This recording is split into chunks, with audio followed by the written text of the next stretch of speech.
to delete WhatsApp call history or how you can remove all call history from your WhatsApp permanently. Hello everyone, I'm here to guide you how you can delete your WhatsApp call history.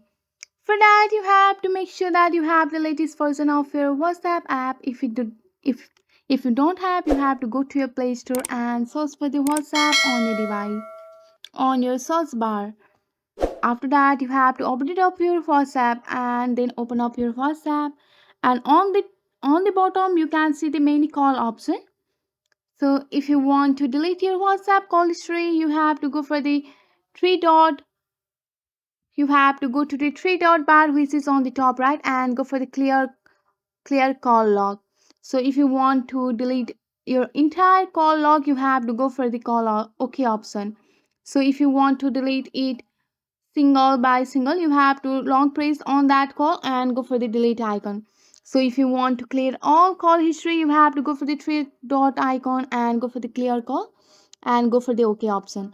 So with the help of this process, you can delete your WhatsApp call history and you can remove your all call history from your WhatsApp permanently. That's it for today. If you like this video, please hit that like button and subscribe for more. I will see you in the next one. Thank you.